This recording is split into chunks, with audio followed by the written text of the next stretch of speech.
You consider yourself a Bible reader? Yes, I do. Okay. All people, as the Bible said in what you have flashed in the screen, Revelation 1:3, blessed is he who read, blessed is he who does, blessed is he who keep all that was written, because the time is at hand. Praise the Lord. And you said that we do not need an apostle, right? The question is, whom shall we follow?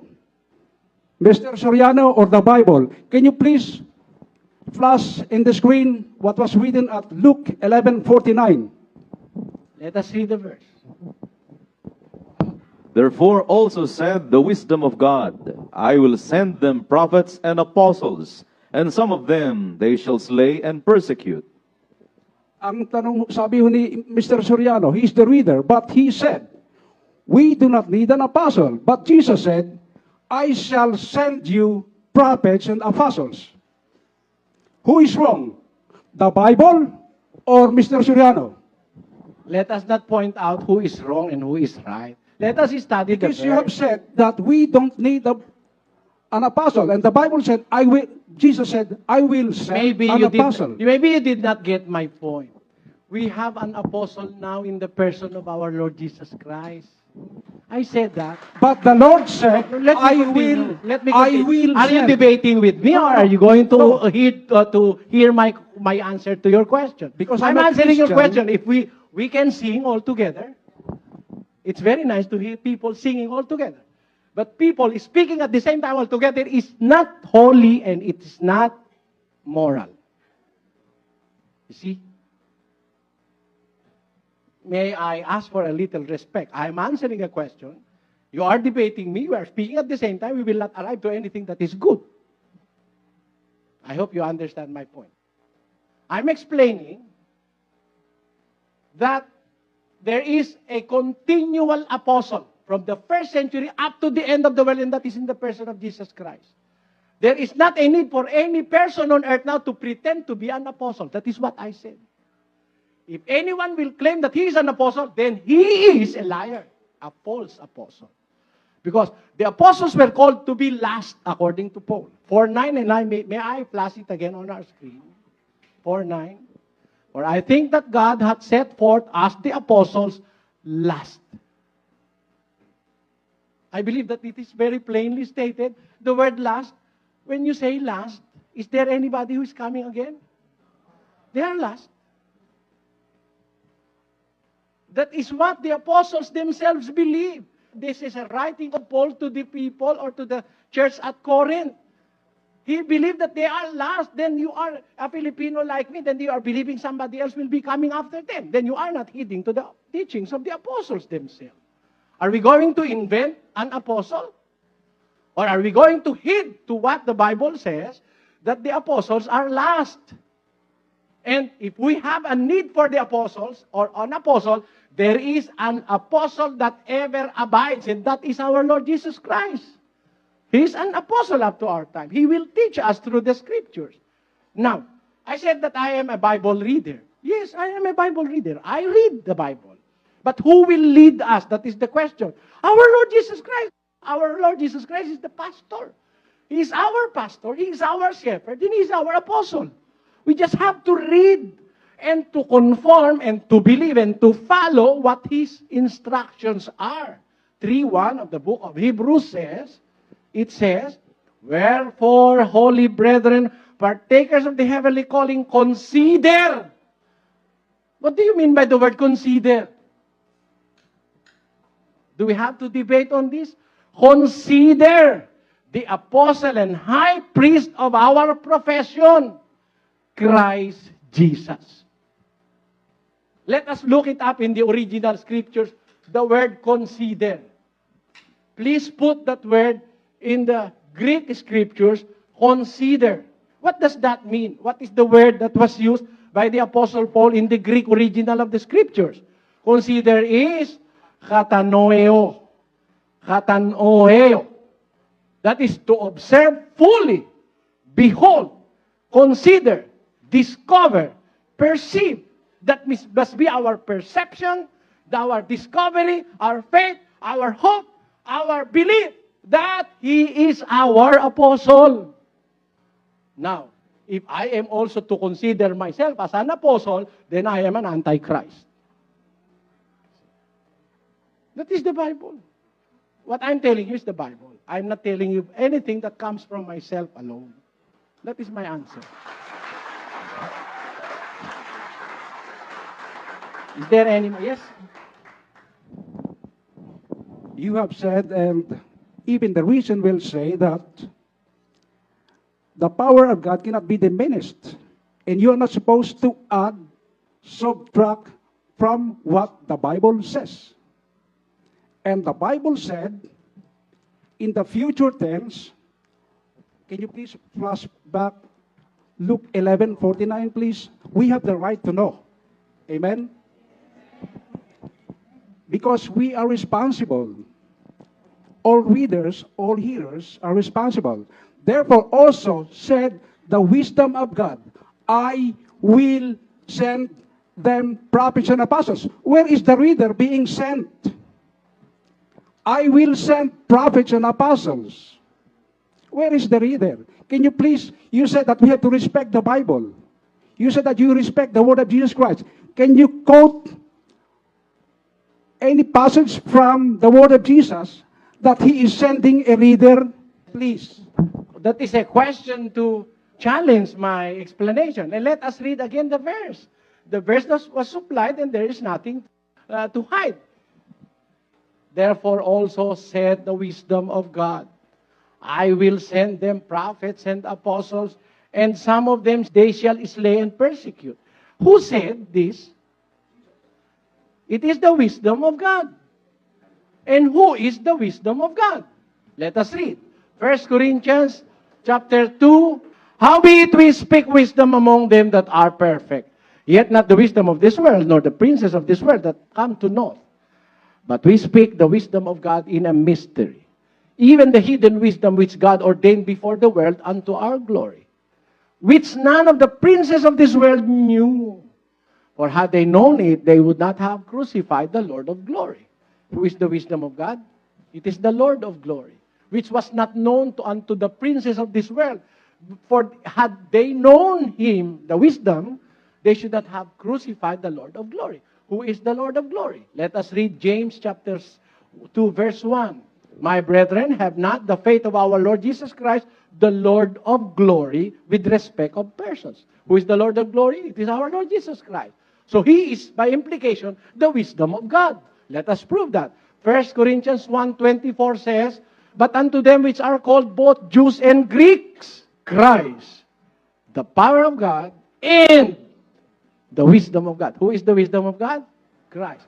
The wisdom of God said, or Christ said, I will send them prophets and apostles. The wisdom of God said, which is also our Lord Jesus Christ, I will send them prophets and apostles, and some of them shall slay and persecute. Is it true? It is true. We have nothing against it. He is going to send prophets and apostles. Did He send? Yes. Let us read. John chapter 20, verse 29. He said, then Jesus said to them again, peace be with you. As my Father hath sent me, even so send I you. Whom did He send? The apostles. He's speaking at this moment to the apostles. So, what the wisdom of God have said came to reality. And it came to the reality in the person of the apostles in His time. Did He say that He will send again another batch of apostles? You see, there in the Philippines, there is a man who is introducing himself to be an apostle of Christ. And if we are going to look back at 11:49, let us put that again on our screen. Therefore also said the wisdom of God, I will send them prophets and apostles. My question to the minister of Period, if you are using this to prove your group, why is there only in your group one apostle? It is only Period. Nobody else. The verse says apostles. In the plural. Why is Period the only one apostle in your group? And the end is the world. The end of the world is very near. And you have not elected apostles. Because this was done to the apostles of Christ. It happened to the apostles of Christ. I will send them prophets and apostles. And who is the prophet in the group of Period? None. He's the only apostle. No. So this verse cannot be used by that group. See my point? Let us be meticulous when it comes to Bible verse. The wisdom of God is Christ, and He really have sent apostles and prophets in the first century church. Let us read. 1 Corinthians chapter 12, verses 28 and 29 says, please. And God hath set some in the church, first apostles, secondarily prophets, thirdly teachers, after that miracles, then gifts of healings, helps, governments, diversities of tongues. Are all apostles? No! Do you agree? God have set some in the church. Firstly, the apostles. Secondarily, the prophets. Third, teachers. So they were appointed at the time of the first century Christian church. Now, what is the succeeding verse? What does it say? Are all apostles? No. Let us continue. Are all prophets? No. Continue. Are all teachers? No. Do you have another answer? The Bible is asking us the question. Are all prophets? Are all apostles? Are all teachers? No, definitely not. James 3:1 says, My brethren, be not many masters, knowing that we shall receive the greater condemnation. that master translated their master is a teacher in the original Greek. So, it is prohibited in the church for us to be all teachers. So, it conforms with what the Apostle Paul is saying. Are all prophets? No. Are all apostles? No. Are all teachers? No. What is the next question? Are all workers of miracles? No. Definitely not. Can everybody in the church work miracles? No. According to Paul. Next. Have all the gifts of healing? Have all the gifts of healing? Why do you die? There's somebody in the Philippines who claimed, oh, the power of our evangelist is very great. Just a touch of his hand will heal you. But when his wife slept, instantaneously she died and cannot revive his wife. See? Want to have claimed that he has the gift of healing, cannot even heal his wife. See that? Have all the gifts of healing? No. What's the next question? Do all speak with tongues? No. Next. Do all interpret? No. That is the composition of the real church in the scriptures. Because there are real apostles, real prophets, real miracle workers, government, health, tongues, etc. That is the composition of the church. And the church will remain the same all throughout the years until the end comes. And the apostles that I believe now, as my high priest and apostle, which I consider is the Lord Jesus Christ. Do I sin if I believe that my apostle and my priest is Christ? No. I am conforming with biblical words. Let us consider our high priest and apostle, the Lord Jesus Christ, an apostle that will endure until the end of time, because they truly were many priests, because they were not suffered to continue by reason of death. But this man, because he continued ever, had an unchangeable priesthood. Anybody who would dare change our Lord Jesus Christ, and who will present himself as an alter Christus or another apostle, is a fake. That is my belief. Please don't get mad at me. That is my belief, and I have my basis in the scriptures. That is not. I'm not forcing anybody to believe me, but you have your scriptures, you can read it. That is my answer, sir. As I've disclosed in my registry sheet, I am a Christian. And from what the Bible says, do I adhere? And you mentioned in parting that the gifts in the church are firstly apostles, prophets, evangelists, workers of miracles, etc., etc. My question is, where is the gift of reading? Secondly, if God is omnipotent, in Jesus is the wisdom of God. When he said, I will send apostle, does it have any limit? It has. And also, It has. where is the commandment of Jesus that he is going to send readers? Let us take this way. Does the sending of apostles have limit? You see. Remember Judas the traitor? Remember him? One of the original apostles was Judas the traitor. Then he became a traitor, he left the group, and he must be replaced with another apostle. Remember that? Let us read from the book of Acts 1. Men and brethren, this scripture must needs have been fulfilled, which the Holy Ghost by the mouth of David spake before concerning Judas, which was guide to them that took Jesus. For he was numbered with us. He was numbered with us. He was numbered with the apostles. There are 12. He was numbered with us and had obtained part of this ministry, the ministry of the apostles. What happened? Now this man purchased a field with the reward of iniquity, and falling headlong, he burst asunder in the midst, and all his bowels gushed out. Next. And it was known unto all the dwellers at Jerusalem, insomuch as that field is called in their proper tongue Azoldema, that is to say, the field of blood. For it is written in the book of Psalms, let his habitation be desolate, and let no man dwell therein, and his bishopric let another take. See, it is written, let that man, that bishopric, his apostleship, must be taken by another man. So, what is the problem?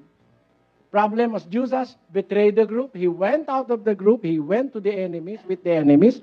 Then, the number was lacking. It's missing. It's wanting. There are 11 that were left. Therefore, it's not anymore a perfect number for the tribes of Israel. There must be 12. There must be a perfect number. What happened? Let us read. Wherefore of these men which have companied with us all the time that the Lord Jesus went in and out among us, beginning from the baptism of John unto that same day that he was taken up from us, must one be ordained to be a witness with us of his resurrection. I'm inviting your meticulous attention on this verse. Wherefore, of these men which have companied with us, all the time the Lord Jesus went in and out among us, beginning from the baptism of John unto the same day that he was taken up into heavens from us, must one be ordained. Whom they are going to ordain? Someone who is a witness to all the ministry of Jesus must be ordained. Beginning from the baptism of John, he must have been a witness to that, and up to the day that he was taken up into glory, this man which will qualify to be the replacement of Judas the apostle, until the time he was taken up from us, must one be ordained to be a witness with us of his resurrection. What happened? They appointed 2. There were only 2 left who have seen everything that our Lord Jesus Christ have said and done. And that was Joseph called Barsabbas, who was surnamed Justus, and Matthias.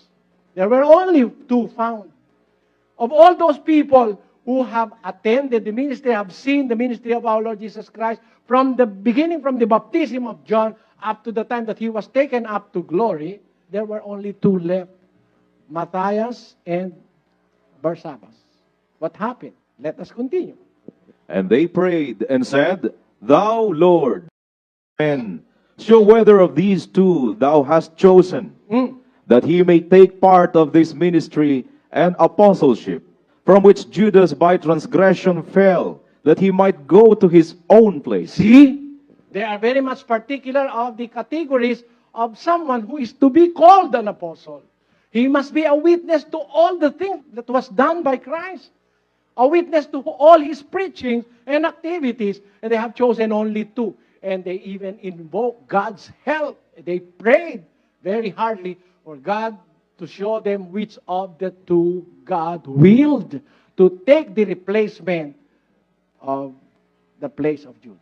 And that was, And they gave forth their lots, and the lot fell upon Matthias, and he was numbered with the 11 apostles. you see, there is a strict sense of being an apostle. You must have seen Christ. You must have known him to be an apostle. Any Filipino or American who will say that he is an apostle, who have not even seen the hair of Christ, is not an apostle. Now, the question is, the challenge is, can you read that God is sending a reader? A reader? Because I introduced myself as a reader. I have read the verse. Let us read that again. 1:3 of the book of Revelation. Blessed is he that readeth, and they that hear the words of this May I prophecy. read it myself? Blessed is he that readeth.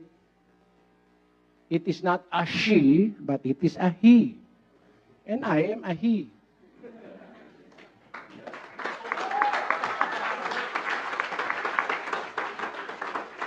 When will this blessed reader be found? When? Blessed is he that readeth, and they that hear the words of this prophecy, and keep those things which are written therein, for the time is at hand. So, he will come in the time of the end. And incidentally, I am preaching in the time of the end. The time when the coming of our Lord Jesus Christ is very near. So, I may consider myself, and you may consider myself, as a blessed reader, because I read. I do not speculate. I do not have my own words. I do not preach anything coming from myself. I read. And when I read, I keep what I read. I do not smoke. I do not drink intoxicating liquor. I do not gamble.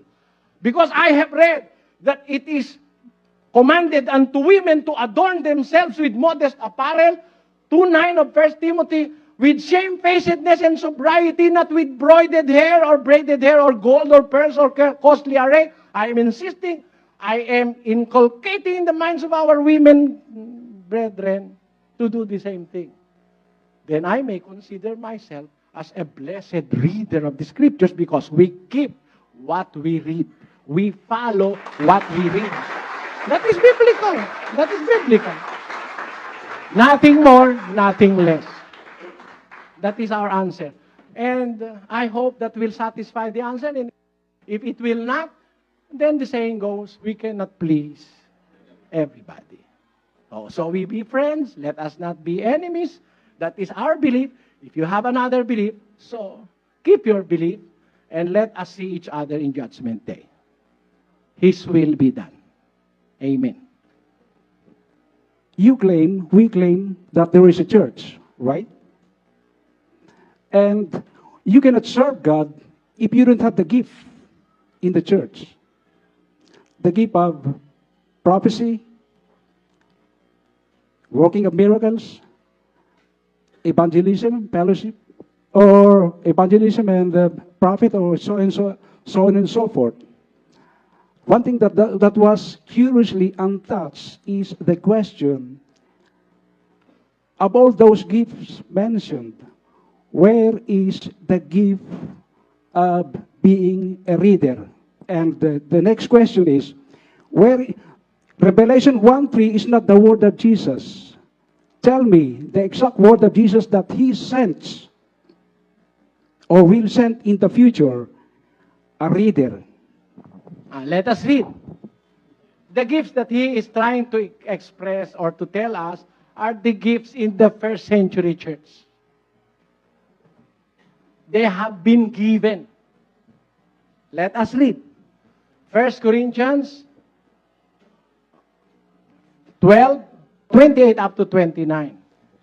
And God hath set some in the church, first apostles, secondarily prophets, thirdly teachers, after that miracles. Were they set? The question is, were they set? Had they been set? There is no word as setted or will. It is the same. The same, set. So you have to get it from the context. God had set some in the church. Were they already set? Yes. Is it in the past tense? Yes. What are these settings that God have done? He elected some apostles, prophets, teachers, gifts, healing, miracle, etc., etc. And He is looking for a gift of reader. There was no gift of reading then. Why? Because the Bible is not yet written.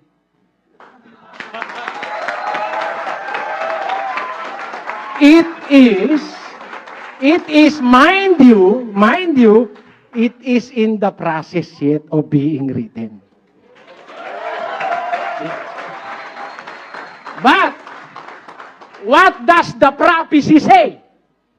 We have to look into the prophecy in as much as the Bible was not completely written during the time of the apostles. Now, what is the prophecy? Let us read. 12, 4, 9, and 10 of the book of Daniel. It says, But thou, O Daniel, shut up the words and seal the book, even to the time of the end. what will happen in the time of the end? Many shall run to and fro, and knowledge shall be increased. Are you convinced that we are in the time of the end? Until the time of the end, the book is sealed and shut up. Who will read? Can you read a shut up book? Can you read a sealed book? Let the Bible answer. That is your answer. I am not convinced. Let the Bible answer. Can a shut book that is shut and sealed until the time of the end be read? Let us read. Another prophecy of Isaiah 29, it says, And the vision of all is become unto you as the words of a book that is sealed, which men deliver to one that is learned, saying, Read this, I pray thee. And he saith, I cannot, for it is sealed. Can it be read? It's now coming clearly. The prophecy and the vision is become unto you as the words of a book that is sealed, which men deliver to one that is learned, a literate man, a master of reading, and was asked, Read this, I pray thee. And what is the answer of the learned man? And he said, I cannot read because it is sealed. Can you read something that is sealed? No. What happened next? What happened next? Let us continue reading the scriptures. Let us continue. And the book is delivered to him that is not learned, saying, Read this, I pray thee. And he saith, I am not learned. The more. The learned said, I cannot read it because it is sealed. So they delivered the book to someone who is illiterate like me, who have not studied in college or in the masteral degrees of our universities in the Philippines. It was delivered to him, who is completely an illiterate man. And he said, Read this, I pray thee. He answered, I cannot read because I am not learned. I do not know ABC. And who will read the book? Until the appointed time comes. And what is that time? Let us read from the book of Daniel again, 12:4. But thou, O Daniel, shut up the words and seal the book, even to the time of the end. What will be the sign in the time of the end? Many shall run to and fro. Which now, it is our time. Many shall run to and fro. And in the spiritual sense, there are so many messages going around the globe, billions of them in a day through the satellite. Amen. Remember your cell phones?